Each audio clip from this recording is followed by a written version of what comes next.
সেদিন এক জায়গায় জানাজা পড়তে গেলাম, তা একজন মাটি দেওয়ার আগে আগে চিল্লিয়ে চিল্লিয়ে বলছে, মিনহা খালাকনাকুম ওয়া ফিহা নুঈদুকুম ওয়া মিনহা নুখরিজুকুম তারাতান উখরা। আমি আবার ও লোকটা বলছে, সবাই বলুন এই দোয়া বলে মাটি দেন, মিনহা খালাকনাকুম। আমি আবার একটু জোরে বলি, আমার নানার গ্রামের আর কি, সবাই মামা হয়, আমি জোরে বলে দিয়েছি, সবাই বিসমিল্লাহ বলে দেন, ওই দোয়াটা বলবেন না। চাচা আমাকে এসে খুব গরম দিয়ে বলছে, তুই মৌলভী সাহেব না ঘোড়ার ডিম, কি জানো তুমি?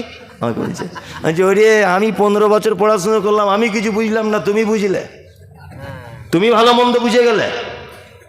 তা কেন চাচা তুমি মিনহা খালাকনাকুম বলছো কেন? তা বলছি ওটা কোরআনের আয়াত, তো ওটা বললে অসুবিধা কি আছে? ওটা যদি বলি অসুবিধাটা কি? আচ্ছা, তাহলে মিনহা খালাকনাকুম কোরআনে আছে বললে অসুবিধা নেই?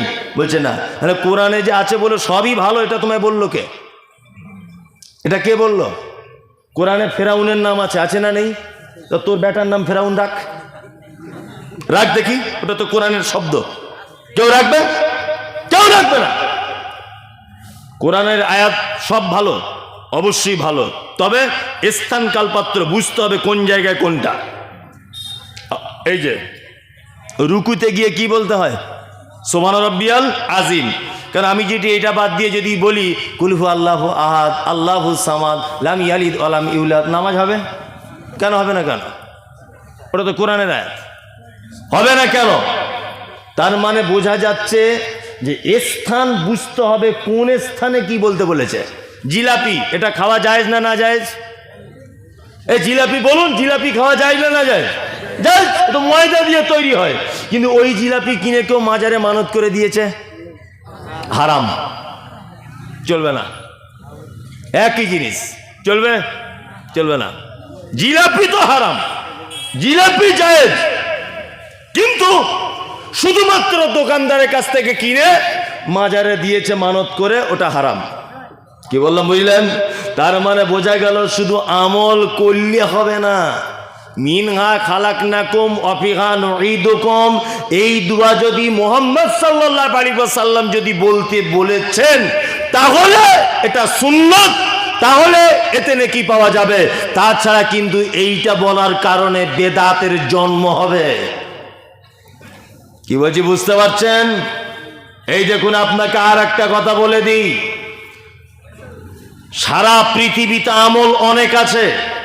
আল্লাহ সুবহানাহু ওয়া তাআলা বলেন, আমিলাতুন নাসিবা তাসলা নারান হামিয়া, এক শ্রেণী মানুষ তারা আমল করবে, আমল করতে করতে নাসিবা, তারা ক্লান্ত হয়ে যাবে। আল্লাহ তাআলা বলছেন তারপরেও তাদেরকে আমি জাহান্নামে নিক্ষেপ করব।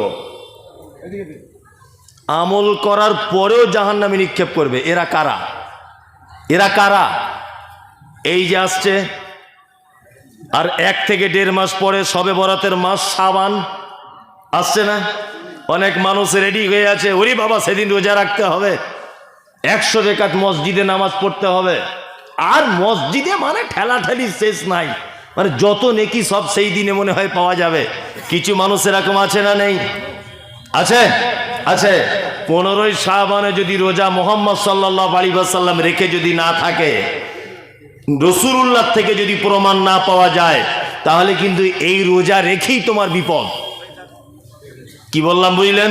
ফরজ নামাজের পর যদি মুহাম্মদ সাল্লাল্লাহু আলাইহি ওয়াসাল্লাম দোয়া যদি না করে থাকেন আর আপনি যদি করেন জামাত সহকারে, তাহলে এই আমল করলে কিন্তু বিপদ। কি বলছি বুঝতে পারছেন? এই আমল করলে বিপদ। আল্লাহ তাআলা বলেছেন কি, ইয়াকা নাবুদু ওয়া ইয়াকা নাস্তাঈন, তোমারই ইবাদত করি, তোমার কাছেই সাহায্য চাই। তাহলে ইবাদত শুধুমাত্র কার জন্য করা লাগবে? আল্লাহর জন্য। আর সর্বপ্রকারের সাহায্য কার কাছে? আল্লাহর কাছে।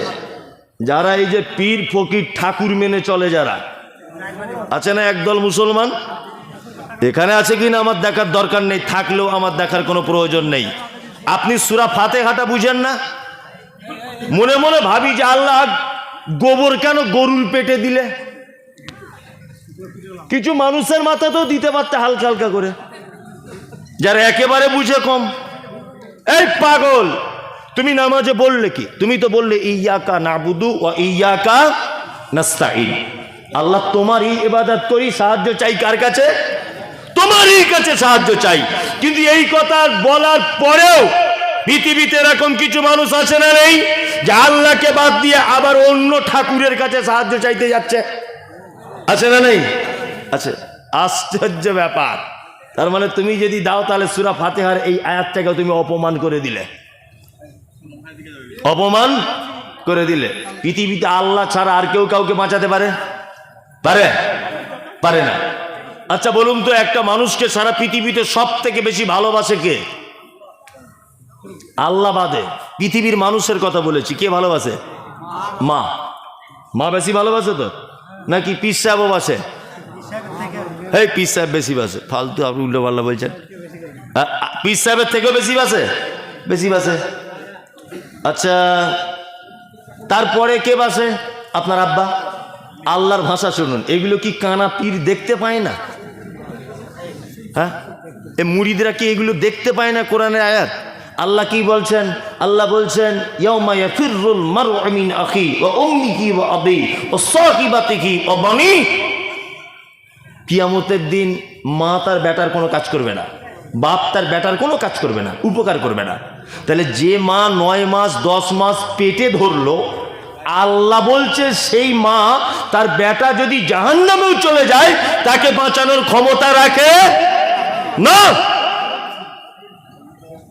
এটা আল্লাহ বলছে যে কোন মা যদি কিয়ামতের দিনে বিপদে পড়ে যায় তার বেটা তাকে উদ্ধার করতে পারে না। বাপ যদি বিপদে পড়ে যায় বেটা উদ্ধার করতে পারে না।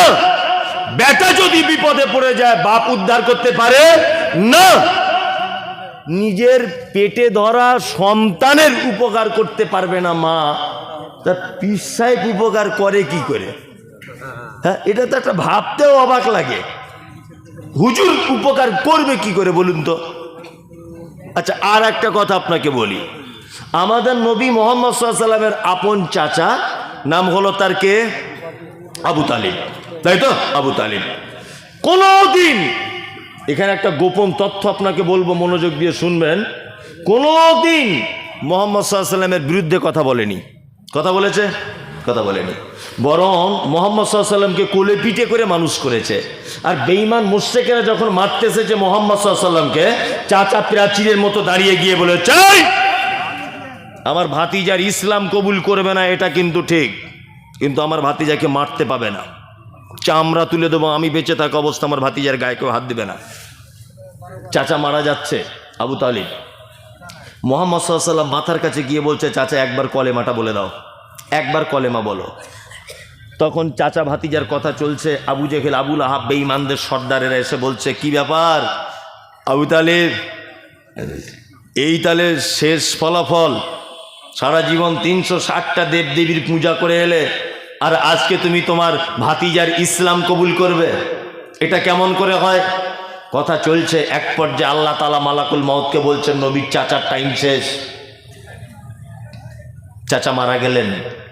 বিশ্ব নবী মুহাম্মদ সাল্লাল্লাহু আলাইহি ওয়াসাল্লাম বলছেন আমার চাচাকে 2টি আগুনের জুতো পরিয়ে দেওয়া হবে জাহান্নামের, তার গরমের ফলে মাথার মগজগুলো নিচের দিকে গলে গলে গলে গলে পড়বে। আপনার কাছে অনুরোধ এই ব্যাপারটা বোঝার, যে নবীর আপন চাচা, নবীর আপন চাচা মুহাম্মদ সাল্লাল্লাহু আলাইহি ওয়াসাল্লাম বাঁচাতে পারবে কে? না। এখানে আর একটা গোপন কথা বলে দিই, আল্লাহ তাআলা জাহান্নামের শুধু জুতো পরিয়ে দিবেন নবীর চাচার। কারণ কি? মাথাতেও তো আগুন একটু দিলে দেওয়া যেত, গায়েও তো একটু দিলে দেওয়া যেত, যেত না? কেন শুধুমাত্র মাথাতে দেবে, পায়ে কেন দেবে? এই কারণে পায়ে দেবে যে আমার নবী মুহাম্মদ সাল্লাল্লাহু আলাইহি ওয়াসাল্লামকে বাচ্চা অবস্থায় কোলে পিঠে করে মানুষ করেছে, যে যে জায়গাগুলোকে নবীকে কাঁধে নিয়ে ঘুরেছে, কোলে নিয়েছে, আল্লাহ সুবহানাহু ওয়া তাআলা এই সম্মানের কারণে শুধুমাত্র তার দেহে আগুন দেবে না, তার পায়ে আগুন দিয়ে জুতো পরিয়ে দেওয়া হবে। আল্লাহু আকবার। নবী নিজের চাচাকে বাঁচাতে পারে না, তুমি কোথাকার হুজুর গো চিটিংবাজ? তুমি মানুষকে বাঁচাবে, তুমি নিজেই কিয়ামতের দিন নৌকা চালাবে। শুনুন, কোন লোক যদি এটা বলে যদি থাকে যে আমি পীর, আমি মারা গেলে আমার মাজার করা লাগবে, কোন লোক যদি এটা বলে থাকে যে আমি মারা যাবার পরে আমাকে মেনে চললে জান্নাত যাওয়া যাবে, আমি মুমতাজুল ইসলাম বলছি, যে বাপের বেটা বলে গেছে ওর থাকার জায়গা জাহান্নাম। কি বললাম বুঝলেন? ওর থাকার জায়গা জাহান্নাম। ইবাদত এবং চাওয়ার ব্যাপারে দুটো জিনিস মাথায় রাখবেন। ইবাদত যেন বেদাতে পরিণত না হয়। বেদাত কাকে বলে? ইসলামে নেই, কোরআনে নেই, হাদিসে নেই, কোন জায়গায় কোনো অস্তিত্ব পাওয়া যায় না।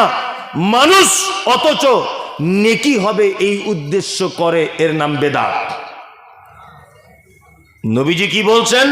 কুল্লু বিদআতিন যালালা ওয়া কুল্লু যালালাতিন ফিন্নার। প্রত্যেক নতুন আবিষ্কৃত কাজ হচ্ছে ভ্রষ্টতা। প্রত্যেক ভ্রষ্টকারী স্থান হচ্ছে ফি, মধ্যে, নার মানে আগুন। বিনীত অনুরোধ, প্রতিটা আমল করার আগে একবার দেখবেন আমলটা মুহাম্মদ সাল্লাল্লাহু আলাইহি ওয়াসাল্লাম করেছিলেন কিনা।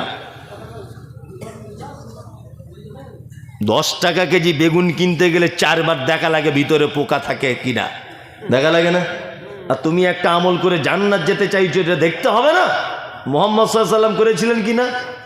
বলছে নবী করুক আর না করুক, আমাদের বড় হুজুর চলে গেছে, বড় হুজুর যা বলেছে তাই। কেউ বলছে আমরা অমুক মাযহাবের লোক। ছি ছি ছি ছি ছি, তুমি যদি এই কথা বলো না যে আমার বড় হুজুর বলে গেছে, তাহলে মুহাম্মদ সাল্লাল্লাহু আলাইহি ওয়াসাল্লামকে অপমান করা হলো। কারণ আল্লাহ তাআলা নবীকে বলছেন, নবী আমি আপনাকে দিয়ে ইসলাম পরিপূর্ণ করে দিয়েছি। ইসলাম মুহাম্মদ সাল্লাল্লাহু আলাইহি ওয়াসাল্লামকে দিয়ে কি করা হয়েছে? পরিপূর্ণ করে দেওয়া হয়েছে। এরপরেও যদি কেউ বলে যেটা হাদিসে থাক, কোরআনে থাক, আর যাই থাক নাই থাক আমার হুজুর বলে দিয়েছে, তাহলে সে বেঈমানি কথা বললো কি বললো না? খুব হুঁশিয়ারি থাকবেন। ইয়াকা না'বুদু ওয়া ইয়াকা নাস্তাইন। সমস্ত ব্যাপারে সহযোগিতা কার কাছে চাইবো? আল্লাহর কাছে চাইবো। সিরাতাল্লাযীনা আন'আমতা আলাইহিম। আমরা নামাজে দোয়া করি, আল্লাহ গো তুমি আমাদেরকে সঠিক পথে চালাও। সিরাতাল্লাযীনা আন'আমতা আলাইহিম, আর তাদের পথে তুমি আমাদেরকে চালাও যাদেরকে তুমি পুরস্কারিত করেছো।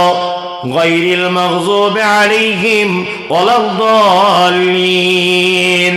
আল্লাহ তুমি তাদের পথে আমাদেরকে চালিয়ে দিও না যাদের উপরে তুমি অখুশি, যাদের উপরে তুমি রাজি নয়, এদের পথে তুমি আমাদেরকে চালিও না। ইহদিনাস সিরাতাল মুস্তাকিম। আমরা নামাজে বলি আল্লাহ তুমি আমাদেরকে সহজ পথে চালাও। বলি কি বলি না? বলি। সারা জীবন দোয়া করে কিন্তু সহজ পথে চলা যাবে না। ঘুষ দিলে চাকরি পাওয়া যায়, এটা আমি জানি, ঘুষ দিলে চাকরি পাওয়া যায়, কিন্তু আমি এক কলম লেখাপড়া জানি না। আমি যদি এলাকার লোকাল কোনো নেতাকে বলি যে 1 কোটি টাকা দেবো, গুরুদাসপুর হাই স্কুলে হেডমাস্টার করে দেন একটু আপনি আমাকে, আচ্ছা হবে? হবে? হবে না। তার মানে বোঝা যাচ্ছে ঘুষ দিলে চাকরি পাওয়া যায়, তারপরেও শিক্ষিত হতে হয়। একেবারে গরু মার্কা লোক 1 কোটি টাকা দিলে হেডমাস্টারের পদ পাবে কে? না। তার মানে শুধু যদি আমরা বলি ইহদিনাস সিরাতাল মুস্তাকিম, আল্লাহ তুমি আমাদেরকে সহজ রাস্তা দেখাও, আল্লাহ তুমি আমাকে সহজ রাস্তা দেখাও, কিয়ামত পর্যন্ত যদি এই দোয়া করেন জীবনে সহজ রাস্তা পাবেন না। সাথে সাথে নিজেকে পরিবর্তন করতে হবে। কি বললাম বুঝলেন? কেউ যদি বলে আল্লাহ রুজির মালিক তুমি আমায় বিরিয়ানি খাওয়াও, তুমি আমায় বিরিয়ানি খাওয়াও, ঘরে বসে যদি কেউ এরকম করে জীবনে পাবে না, খেতে পেয়ে মারা যাবে। এই হাত পাগুলি এমনি দেয়নি, তুমি কর্ম করো, তার ভিতর দিয়ে আল্লাহ তোমার বিরিয়ানির ব্যবস্থা করে দেবে। কি বললাম বুঝলেন? তাহলে পুরস্কার যারা পেয়েছে আমরা দোয়া করি আল্লাহ তুমি তাদের দলে আমাদেরকে দাও। পুরস্কার পেয়েছে কারা? আন'আমাল্লাহু আলাইহিম মিনান নাবিয়্যিন ওয়াস-সিদ্দীকিন ওয়াশ-শুহাদা'i ওয়াস-সালিহিন। 4টে লোক আল্লাহর দরবারে পুরস্কার পেয়েছে। কটা? 4টা। 1 নবীগণ, 2 সিদ্দিক সাহাবীগণ, 3 শহীদগণ, 4 সালেহিন সৎকর্মশীলগণ। আল্লাহর কাছে প্রাইজ পেয়েছে কটা লোক? 4টা লোক। 1 নবীগণ, 2 সিদ্দিক অর্থাৎ সাহাবীগণ, 3 শহীদগণ, 4 নম্বর সালেহিন যারা সৎকর্ম করেছে তারা। দুটো একটা লোকের কথা বলে দিই, তাদের মতো হওয়ার চেষ্টা করবো ইনশাল্লাহ, ইনশাল্লাহ, ইনশাল্লাহ। এই দেখুন, আল্লাহ নবী সাল্লাল্লাহু আলাইহি ওয়াসাল্লাম মিরাজের রাত্রিতে মিরাজে গেলেন। মিরাজে যাওয়ার পরে একটা যুবককে দেখতে পেলেন। এ খুব প্রসিদ্ধ কথা। একটা যুবককে দেখতে পেলেন যে জান্নাতের ভিতরে যুবকটা হাঁটছে, হাঁটছে জান্নাতের ভিতরে। আল্লাহ নবী সাল্লাল্লাহু আলাইহি ওয়াসাল্লাম বলছেন, কে গো এটা? বলছে, এটা হযরত বেলাল। আল্লাহ রসুল ফেরত এলেন, লম্বা চওড়া ঘটনা। ফেরত এসে ফজরের সালাতের পরে বেলালকে ডেকে বলছেন, বেলাল, ও বেলাল, আরে আমি তোমাকে জান্নাতের ভিতরে দেখে এসেছি। বেলাল, জীবনে কি কাজ করো গো তুমি বলো তো? হযরতে বেলাল তখন বলছেন, আল্লাহ রসুল, আমি তো বিশেষ কিছু ভালো আমল করতে পারি না, একটা ভালো কাজ করি। দিনের বেলাতে যতবার অজু ভেঙে যায় ততবার অজু করি, 2 রাকাত সালাত মসজিদে গিয়ে আদায় করি, এটা আমার ভালো কাজ। আচ্ছা বলুন তো, এই যে প্রত্যেক টাইমে নিয়মিত অজু করে 2 রাকাত সালাত আদায় করা, এটা খুব সহজ না কঠিন? কঠিন না? কঠিন। তা জান্নাতে হযরতে বেলাল কি এমনি দেখেছেন? হ্যাঁ, এমনি দেখা হয়েছে না। আর একটা চমৎকার ঘটনা আপনাকে বলছি, শুনে নেন। উহুদের যুদ্ধ হয়েছিল 3 হিজরিতে। কত হিজরিতে? 3 হিজরিতে। উহুদের যুদ্ধে মুসলিমরা কোন একটা কারণে মুসলিমদের পরাজয় ঘটেছিল, জয়লাভ করতে পারেনি।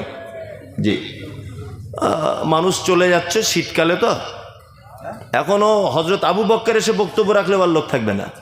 আমি মমতাজুল ইসলাম তো কোথাকার কে, কি বললাম বুঝলেন না? হযরত ওমর, আবু বকর, উসমান সবাই মিলে যদি আসে তবুও লোক থাকবে না। শীতের দিনে লোক থাকে নাকি? আর লোক এত বোকা আছে, এই লোক কটা 2 মিনিটে চলে যাবে যদি একবার আদায়ের কথা বলে দিই। সব এ আমাকে বারবার বলছে, মানে পরিচিত বন্ধু লোক তো, যে আদায়ের কথা বলুন। আদায়ের কথা বললে 4 মিনিট লাগবে লোকগুলো পালাতে। তবুও সাপ ব্যাং যা বলছি লোক শুনছে তো অনেক ভালো। আদায়ের কথা বললেই পালাবে। তবে আমি বলছি, দাঁড়ান আর 2-4 মিনিট। তা উহুদের যুদ্ধ চলছে, শেষ, মুসলিমরা হেরে গেছে। 70 জন সাহাবী শহীদ হয়েছে। কতজন? 70 জন। 70 জন সাহাবী শহীদ হয়েছিল।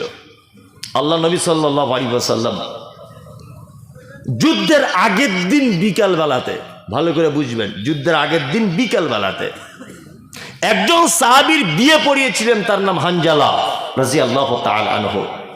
আল্লাহ রসুল বিয়ে পড়িয়েছেন এবং নিজে খুশি হয়ে খাজুর বিতরণ করেছেন সাহাবীদের ভিতরে। হানজালা তার স্ত্রীকে নিয়ে রাত্রে শুয়ে আছে, স্ত্রী মিলন হয়েছে, স্বামী স্ত্রীর ব্যাপার। গভীর রাত্রিতে আল্লাহ নবী সাল্লাল্লাহু আলাইহি ওয়াসাল্লাম যুদ্ধের দামামা বাজিয়ে দিয়ে বলেছে, সাহাবীরা তাড়াতাড়ি করে বাড়ি থেকে বার হও, যুদ্ধে চলে যেতে হবে। কোথায়? না উহুদে। হানজালার ঘুম ভেঙেছে, স্ত্রীকে তাড়াতাড়ি করে ডেকে বলছে, আমি চলে যাচ্ছি, চলে যাচ্ছি। আমি কোথায়?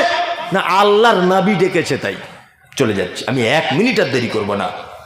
যাবার সময় বিবি বলছে, কোথায় যাবেন? আল্লাহ রসুল উহুদের যুদ্ধে ডেকেছে তাই চলে যাচ্ছি। চলে গেলেন বিছানা থেকে উঠে।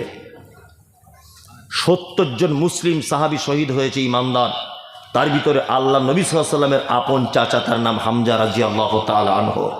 মুসআব বিন উমাইর ছিলেন কে? হানজালা রাদিয়াল্লাহু তাআলা আনহু। আল্লাহ নবী সাল্লাল্লাহু আলাইহি ওয়াসাল্লাম সাহাবীদেরকে বললেন, সাহাবীরা তোমরা লাশগুলোকে এক জায়গায় করো। লাশগুলো এক জায়গায় করা হলো। বিশ্বনবী 1টা 2টো 3টে 4টে করে হিসাব করে করে দেখলেন 68টা লাশ, 2টো লাশ খুঁজে পাওয়া যাচ্ছে না। আল্লাহ নবী সাহাবীদেরকে পাঠালেন, যাও লাশগুলোকে খুঁজে আনো। লাশ খুঁজতে যাওয়া হচ্ছে, পাওয়া যাচ্ছে না। ইতিমধ্যে একজন পর্দানাশীল মহিলা মুখটা ঢেকে আল্লাহ নবীকে যুদ্ধের ময়দানে এসে বলছেন, আল্লাহ নবী আপনার সঙ্গে আমি কিছু কথা বলতে এসেছি। আপনি কি আমাকে চিনতে পারছেন? আল্লাহ রসুল বলছেন, না, তোমাকে চিনতে পারছি না, তুমি কে? তখন মহিলা বলছেন, গতকাল বিকেলবেলা আপনি কারোর বিয়ে পড়িয়েছিলেন? বলছে, হ্যাঁ, আমি হানজালার বিয়ে পড়িয়েছি। তখন মহিলাটা হাতটা খুলে আল্লাহ নবীর দিকে এরকম করে দিয়ে বলছেন, আল্লাহ রসুল, এই দেখুন এখনো আমার হাতের মেহেন্দিটা শুকায়নি, তাজা মেহেন্দি, আমি সেই হানজালার স্ত্রী। আমার স্বামী কি বেঁচে আছে?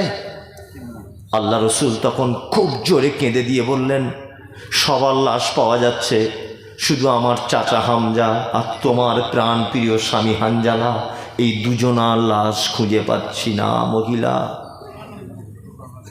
তখন মহিলাটি বলছেন, আল্লাহ রসুল, আপনি কাকে খুঁজে পাচ্ছেন আর পাচ্ছেন না এটা আমার জানার বিষয় নয়, আমি শুধু একটা কথা আপনাকে বলতে এসেছি। একটা কথা হচ্ছে এই যে আপনি বলেছেন যুদ্ধতে যারা শহীদ হয় তাদেরকে রক্ত মাখা অবস্থায় ওই পাঞ্জাবি পরিয়েই, ওই জামা পরিয়েই তাদেরকে দাফন করা হয়। আল্লাহ রসুল, আমি আপনাকে একটা কথা বলতে এসেছি যে আমার স্বামী যদি উহুদের মাঠে যদি শহীদ হয়ে যায়, দয়া করে আমার স্বামীকে একটু গোসল করিয়ে দেবেন। কারণ ও বিয়ের পরে রাত্রে আমাকে নিয়ে শুয়ে থাকার পরে স্বামী স্ত্রী মিলন ঘটেছে, ও অপবিত্র অবস্থায়। ও আপনাকে এত ভালোবাসে যে বিছানা ছেড়ে চলে এসেছে, গোসলটা পর্যন্ত ভুলে গেছে। আল্লাহু আকবার। বিশ্বনবী দাঁড়িয়ে আছেন, মহিলার সঙ্গে কথা চলছে। আল্লাহ নবী সাল্লাল্লাহু আলাইহি ওয়াসাল্লাম দেখতে পেলেন দুইজন সাহাবী একটা লাশ কাঁধে করে বয়ে নিয়ে আসছে। তার মাথার দিক দিয়ে দেখতে পাচ্ছে পানি জোরে জোরে জোরে জোরে পড়ছে। এই সময় জিবরিল এসে বলছেন, মুহাম্মদ সাল্লাল্লাহু আলাইহি ওয়াসাল্লাম, ওই যে দেখতে পাচ্ছেন দুজন সাহাবীর কাঁধের উপর একটা লাশ। বলছে, হ্যাঁ, ওটা কে? বলছে, ওটা হচ্ছে হানজালা। হানজালার শহীদে আল্লাহ এত খুশি হয়েছে যে ওর লাশ কেউ চুরিও করেনি, হারিয়েও যায়নি। আল্লাহ তাআলা আসমানের ফেরেশতা, তৃতীয় আসমানের ফেরেশতাদেরকে পাঠিয়ে তার লাশটাকে উপরে নিয়ে আসমানে নিয়ে জমজমের পানিতে গোসল করিয়ে মিসকে আম্বারের সেন্ট লাগিয়ে কাফন পরিয়ে ওই দেখুন আপনার কাছে দিয়ে দেওয়া হয়েছে। কি চারটিখানি বড় কথা! এই জায়গাটায় কি এমনি পৌঁছানো গেছে? শুধু দোয়া করে এই জায়গাটায় পৌঁছানো যাবে? যাবে না। নবীর প্রতি কত ভালোবাসা তাদের। বিনীত অনুরোধ, সারা জীবন দোয়া করে করে জীবন পরিবর্তন করা যাবে না। কি করা লাগবে? সাথে সাথে আপনাকে আমল করতে হবে। এখানে যারা বসে আছেন, এটা মসজিদের উন্নতি কল্পে জলসা, মেয়েদের নামাজ পড়ার ব্যবস্থা করা হচ্ছে, তাই তো নাকি? হ্যাঁ হ্যাঁ, তা আলহামদুলিল্লাহ অনেক কাজ এগিয়ে গেছে দেখলাম। তারপরেও আমাকে বারবার বলা হচ্ছে যে আপনি কিছু বলুন, যদিও আমি আদায়কারী বক্তা নয়, আমিও সুরসার করে করতেও পারি না। আগে করেছি কিন্তু এখন আর পারি না বা করিও না। যাদের কাছে বারবার আবেদন করা হয়েছে, আগেও আপনারা দিয়েছেন। আমি এবার আপনাদেরকে একটা কথা বলে দিচ্ছি, সেটা হচ্ছে এই যে সারা পৃথিবীর একটা উত্তম জায়গা, তার নাম মসজিদ। Chain system. আপনার দ্বারাতে মসজিদের একটা ইট যদি গেঁথে যায়, তাহলে কিয়ামত পর্যন্ত যদি এই মসজিদ থাকে, তাহলে আপনি এই চেইন সিস্টেমে নাকি পেতে থাকবেন, একদম চেন বাই চেন সারা জীবন আপনি এর থেকে নাকি পাবেন। কেউ আছেন ভাই এখানে? মসজিদ আল্লাহর ঘর, এখানে আপনারা সবই তো প্রয়োজন, বাড়ি, সিমেন্ট, রড সবই প্রয়োজন। মেহরবানি করুন মুর্শিদাবাদ, আমি কালকেই দিনাজপুরে প্রোগ্রাম করতে বলেছি যে মুর্শিদাবাদ হচ্ছে সব থেকে বেশি দানের জায়গা। একটু মেহরবানি করুন, আল্লাহর রাস্তে কিছু দেন। মসজিদ আল্লাহর ঘর, কাজ হবে এখানে। কেউ আছেন ভাই? আমি আসলে আদায় খুব ভালো করতে পারি না, তো ওই জন্য আমি ঠিক গুছিয়ে বলতেও পারছি না ব্যাপারটা। তারপরেও আপনাকে আমি বলবো এতটুকুই কথা যে আপনি দয়া করে কিছু সহযোগিতা করুন। খুব বিনীত অনুরোধ আপনার কাছে। বারবার আমাকে ইমাম সাহেব বলছেন, আপনি ইমাম সাহেব তো এখানকার ইমাম সাহেব বারবার বলছেন এই চাদরে 10-5 টাকা দিয়ে মসজিদ করা যাবে না। এসব লোক ঠকানো কাজ। চাদর নিয়ে ঘোরা একদম তো শেষ ফিনিশিং আর কি। 10-5 টাকা এরকম দিয়ে মসজিদ হবে? যদিও আল্লাহর ঘর হয়ে যাবে, অত কঠিন নয়, সহজেই হয়ে যাবে ইনশাল্লাহ। আল্লাহ যদি চায় হয়ে যাবে কি যাবে না? যাবে, কোনো সমস্যা নেই। একজন ভাই দিচ্ছেন কত? 2000। এরকম 2000 করে 2-5 জন দিলেই তো হবে। মেহরবানি করুন। কারা আছেন ভাই? আল্লাহু আকবার। শীতকালে না দিন থাকবে, লোক থাকবে, খুব সমস্যা। বালি, সিমেন্ট, রড এগুলো সবই তো লাগবে। একটু মেহরবানি করুন, দেন। তো রড, সিমেন্ট, বালি এই 3টে জিনিস লাগবে। তা এত কষ্ট করে জলসাটা দিয়েছে, তা অন্তত পক্ষে আপনারা যে স্বপ্ন নিয়ে কমিটির লোকেরা দিয়েছে, কমিটিরা সবাই দিয়েছে? ওই কমিটিতে কারা কারা আছে? কমিটিরা দেয়নি? মানে ওরা শুধু টাকা।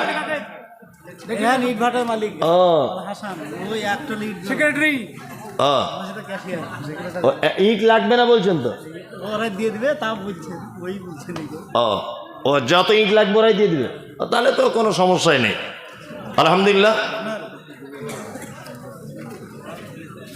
কমিটিতে কারা আছেন ভাই? আপনারা কমিটির লোকগুলো আসুন আগে। কত?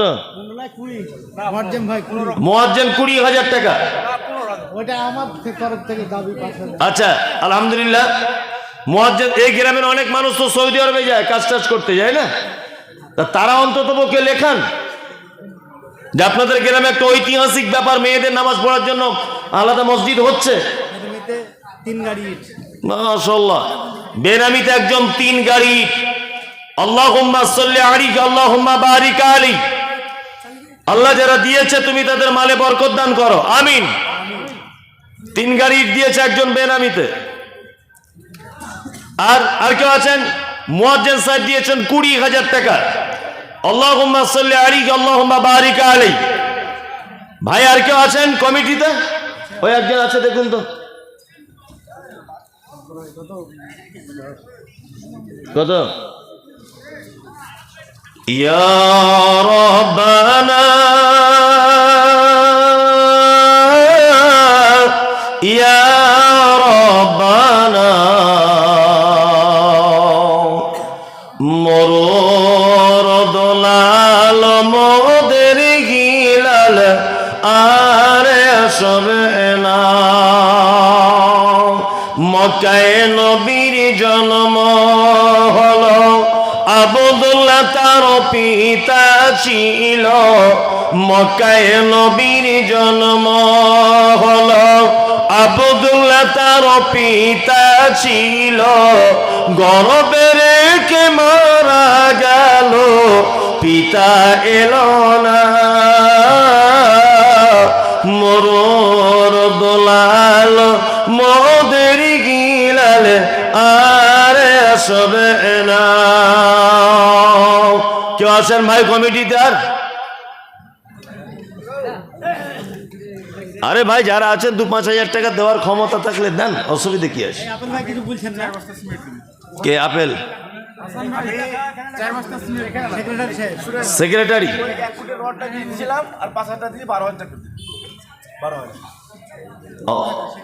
সেক্রেটারি সাহেব 12,000, মুয়াজ্জিন 20,000 আর সেক্রেটারি 12,000। ও নাম মুয়াজ্জিন, আমি ভাবছিলাম হয়তো আজান দেয়। নাম মুয়াজ্জিন, আমি ভাবছিলাম হয়তো আজান দেয় মসজিদে। ভাই বলুন, তাড়াতাড়ি করে বলুন, দেরি করিয়েন না। যারা চলে যাচ্ছেন বা চলে গেছেন, যারা না না দোয়ার দরকার নেই, কত দোয়া নিবে। আর লোক সব বুঝতে পেরেছে চালাকি, যে টাকা না দিলে দোয়া করবে না। মানুষ অত বোকা আছে। আরে ভাই, যারা বসে আছেন এই গ্রামের লোক যদি আপনি হন, তাহলে আপনি কিছু দেন, আল্লাহর রাস্তায় দেন, দেন। কেউ আছেন ভাই?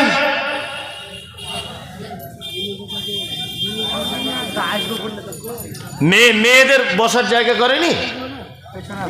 ও তো মায়েরা কিছু দেন আপনারা? ওরা 17,000 দিয়েছে, ওদেরই তো বেশি দেওয়া দরকার। এত চুরি চুরি করার টাকা। হ্যাঁ, গজল, এত গজলের কি আছে? এ ভাই, একজন 100 টাকা দিয়েছে। এ না ভাই, টাকা নাও। ইমাম সাহেব ভাই, নেন টাকা নেন। জি, হ্যাঁ, আমি কি বললাম কি? হ্যাঁ, আমি তো বলেই দিয়েছি ওটা আগে। হ্যাঁ, এখন আর জলসা করে বললে হবে? লোকসা পালিয়ে গেল, অত সহজ?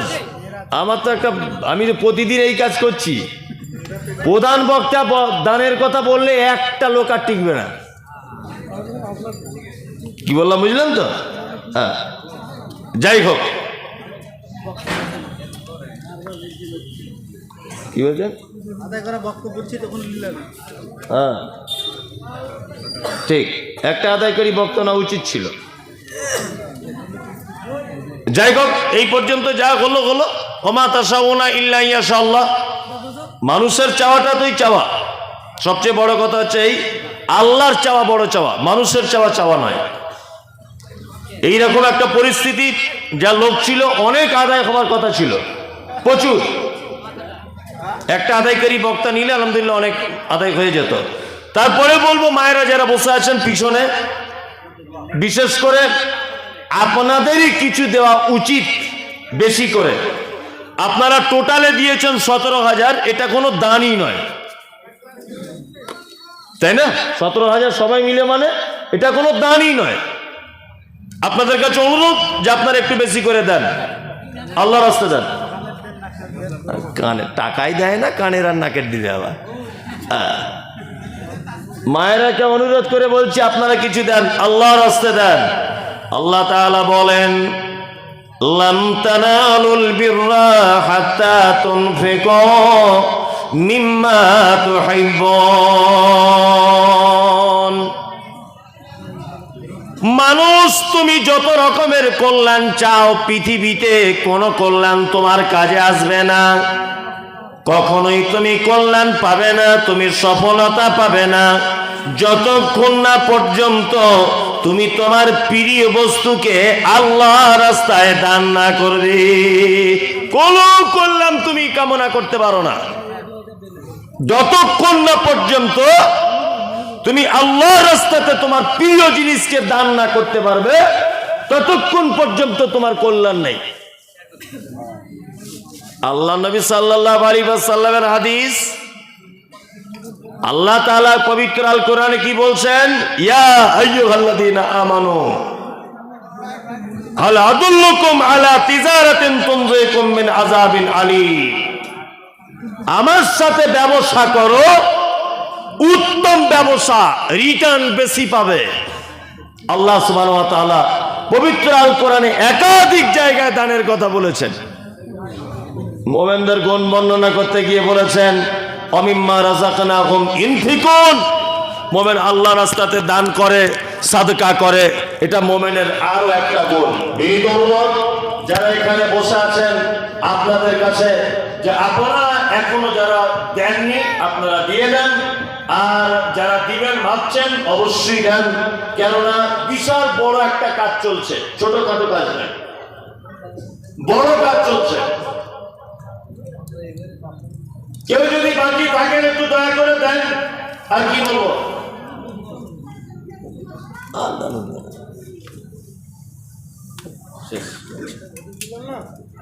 গজল গজল করিও না তো ভাই, ফালতু গজল গজল, টাকা উঠছে না, ফালতু গজল, মাথা খারাপ গজল গজল। হ্যাঁ, হাজির বেটার বিয়ে হলো কাজী বেটির সাথে, হাজির বেটার বিয়ে হলো কাজী বেটির সাথে। কাজীর বেটি বলছে আমি যাব সিনেমাতে। হাজির বেটা বলে ওগো বাপ যে আমার হাজি। হাজির বেটা বলে ওগো বাপ যে আমার হাজি। ওগো বিবি তোমার কথায় কেমনে হব রাজি। কাজীর বেটি দুঃখ মনে কথা নাকি বলে। হাজির বেটা পড়বো কানে বোঝাই কোন ছলে। সিনেমা দেখা মেয়ে মানুষ ঘরে রাখা দায়। অবশেষে রাজি হতে হলো নিরুপায়। হাজির বেটা বলে শোনো শোনো গো সুন্দরী, আমার সুট আমার জামা পড়ো তাড়াতাড়ি। দুই বন্ধুর মতো তারা গেল সিনেমাতে।